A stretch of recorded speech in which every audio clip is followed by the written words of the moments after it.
योगी कथामृत भाग 2। मेरी माँ की सबसे बड़ी इच्छा मेरे बड़े भाई के विवाह की थी। आहा, जब मैं अनंत की पत्नी का मुख देखूंगी तब मुझे इस धरती पर ही स्वर्ग मिल जाएगा। इन शब्दों में माँ को अपने वंश को आगे चलाने की प्रबल भारतीय भावना व्यक्त करते मैं प्राय सुनता था। अनंत की सगाई के समय मैं लगभग 11 वर्ष का था। माँ कोलकाता में अत्यंत उल्लास से विवाह की तैयारियों में जुटी हुई थी। केवल पिताजी और मैं ही उत्तरी भारत में स्थित बरेली में अपने घर में रह गए थे, जहां लाहौर में 2 वर्ष रहने के बाद पिताजी का स्थानांतरण हो गया था।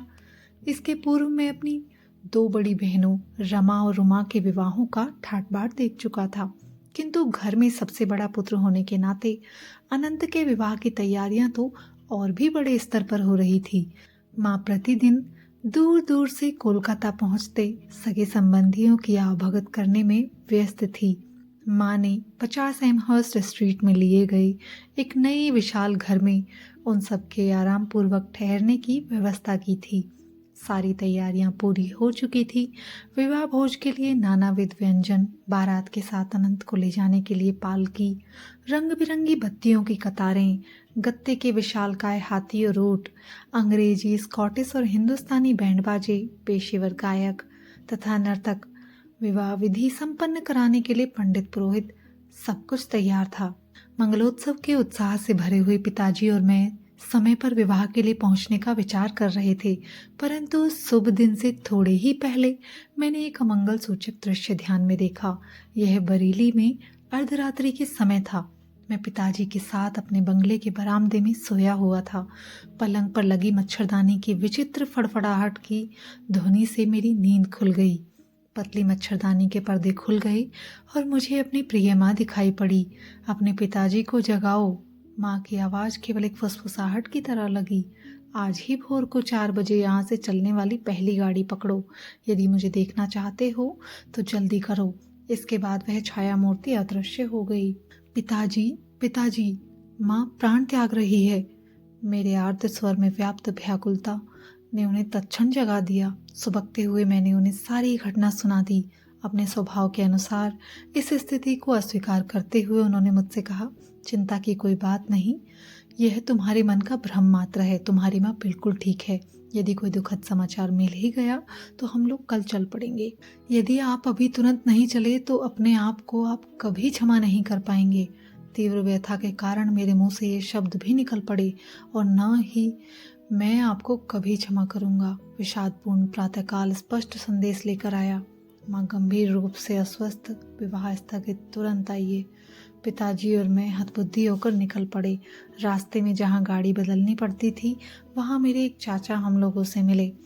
आकार में बड़ी बड़ी होती जाती एक रेलगाड़ी वज्र गर्जन के साथ हमारी ओर आ रही थी। आंतरिक क्षुब्धता के कारण अपने आप को गाड़ी के आगे झोंक देने का निश्चय अचानक मेरे मन में उठा। मुझे लगा कि माँ की छत्र छाया से वंचित हो जाने के बाद अब अचानक पूर्णतः उजड़ गए इस संसार को सहने की क्षमता मुझ में नहीं है। मैं माँ से इस संसार में सबसे प्रिय मित्र के रूप में प्यार करता था। उनके सांत्वनादायक काले नयन बचपन की छोटी छोटी व्यथा वेदनाओं के समय मेरा एकमात्र आश्रय थे। क्या माँ अभी तक जीवित है? चाचा से एक अंतिम प्रश्न करने के लिए मैं रुक गया। चाचा को मेरे चेहरे पर छाई अधीरता को भांप लेने में तनिक भी देर नहीं लगी। निसंशय वे जीवित हैं, पर मुझे उन पर थोड़ा भी विश्वास नहीं हुआ। हम कोलकाता में घर पहुंचे तो हमें मृत्यु के अचेतन करने वाले रहस्य का सामना करना पड़ा। मैं मृतप्राय सा होकर गिर पड़ा। किसी प्रकार की सांत्वना को मेरे हृदय का स्पर्श भी कर पाने के लिए कई वर्ष लग गए।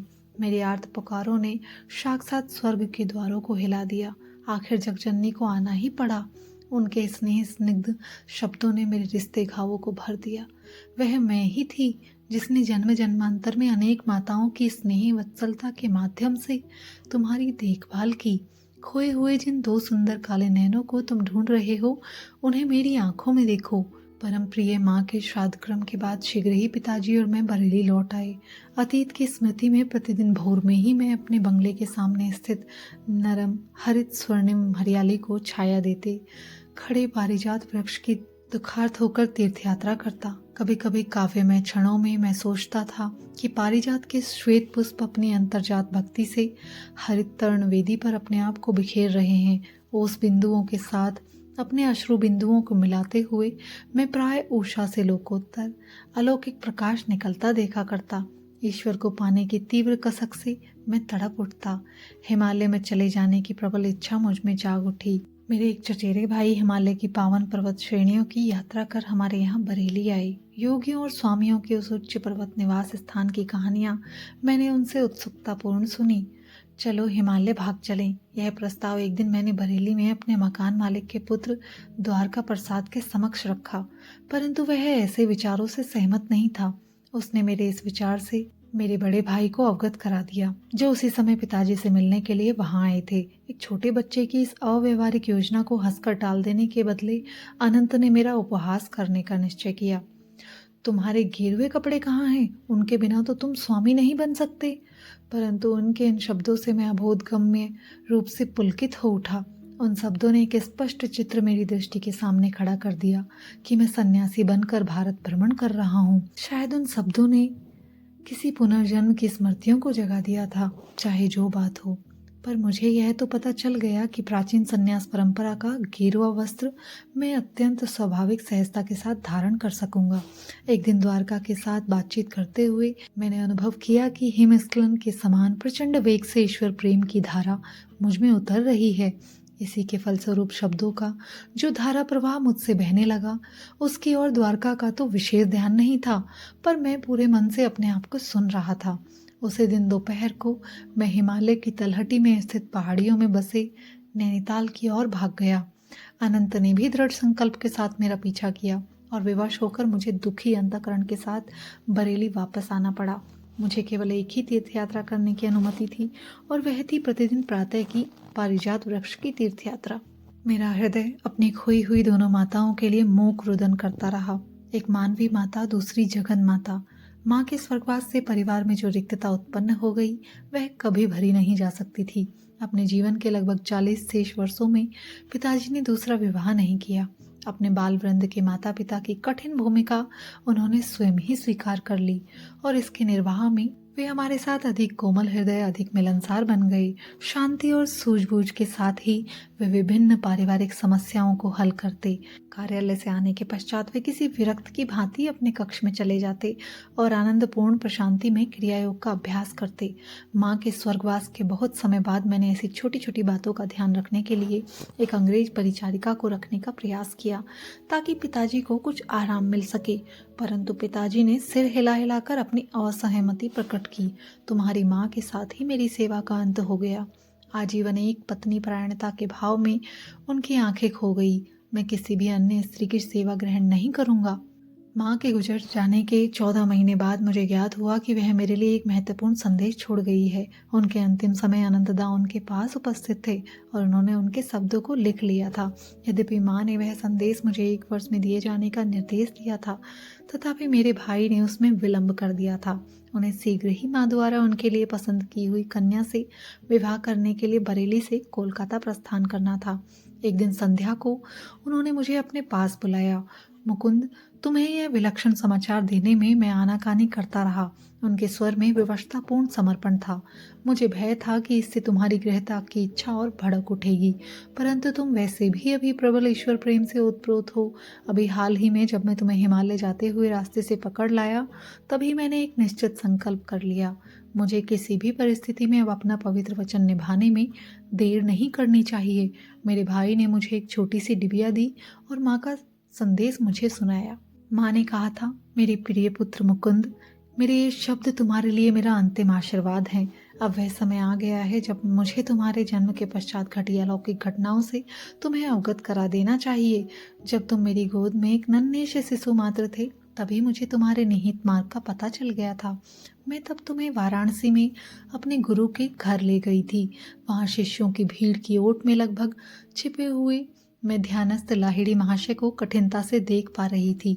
तुम्हें थपकियां देते देते मैं मन ही मन प्रार्थना करती जा रही थी कि गुरुदेव को वहां हमारी उपस्थिति का ज्ञान हो जाए और वे तुम्हें आशीर्वाद दें। जब मेरी मूक भक्तिपूर्ण प्रार्थना तीव्र हो गई, तब उन्होंने आंखें खोली और मुझे पास आने का इशारा किया। सभी लोगों ने मुझे रास्ता दिया और मैंने जाकर उन परम पवित्र चरण कमलों में अपना सिर रखा। लाहिड़ी महाशय ने तुम्हें अपनी गोद में ले लिया और आध्यात्मिक दीक्षा के रूप में तुम्हारे ललाट पर अपना हाथ रखा। छोटी माँ, तुम्हारा पुत्र एक योगी होगा, एक आध्यात्मिक इंजन बनकर वह अनेक आत्माओं को ईश्वर के साम्राज्य में ले जाएगा। सर्वज्ञ गुरुदेव ने मेरी गुप्त प्रार्थना स्वीकार कर ली। यह देखकर मेरा हृदय आनंद से नाच उठा। तुम्हारे जन्म के कुछ पहले उन्होंने मुझे बताया था कि तुम उनके ही मार्ग पर चलोगी। मेरे पुत्र, बाद में तुम्हें जब अद्भुत आलोक के दर्शन का पता भी मुझे और तुम्हारी बड़ी बहन रमा को चल गया था, क्योंकि हम दोनों उस वक्त साथ के कमरे में तुम्हें अपनी सैया पर निश्चल बैठा देख रही थी। तुम्हारे छोटे से मुखमंडल पर तेज प्रकट हुआ था। जब तुम भगवान को खोजने के लिए हिमालय में जाने की बात कर रहे थे, तब तुम्हारी आवाज में अत्यंत दृढ़ निश्चय ध्वनित हो रहा था। इन सब माध्यमों से मेरे पुत्र, मैं समझ गई थी कि तुम्हारा मार्ग सांसारिक महत्वाकांक्षाओं से दूर है। मेरे जीवन की एक अद्वितीय घटना ने तो इस पर निश्चितता की मोहर लगा दी।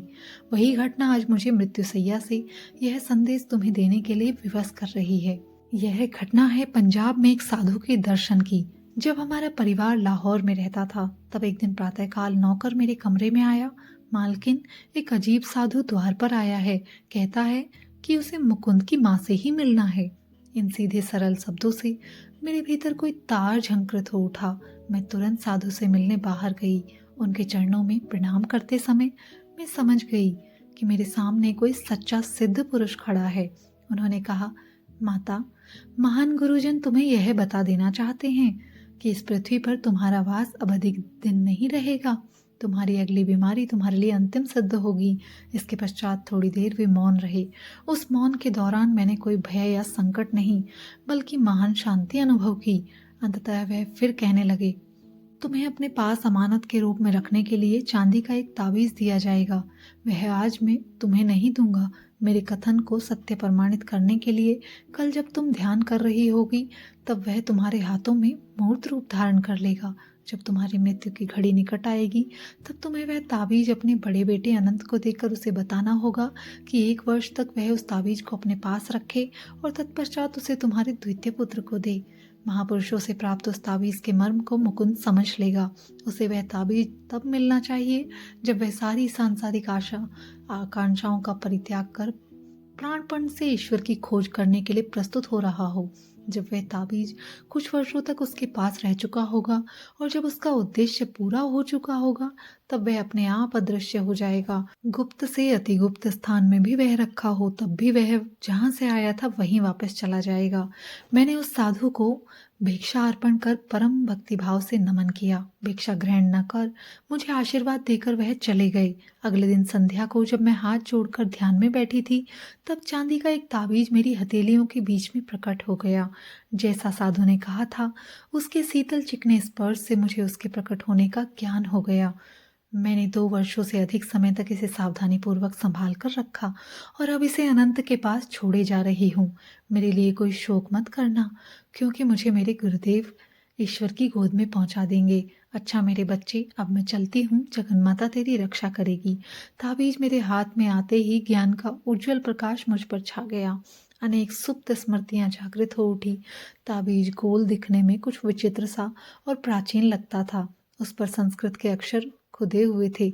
मैं समझ गया कि इस जन्म के जीवन पथ पर भी अदृश्य रूप से मेरा मार्गदर्शन करने वाले मेरे पूर्व जन्म के गुरुओं ने इसे भेजा था। इसका एक और अधिक गहन अभिप्राय भी था, परंतु ताबीज के भीतरी रहस्य का भेद खोल देना उचित नहीं होगा।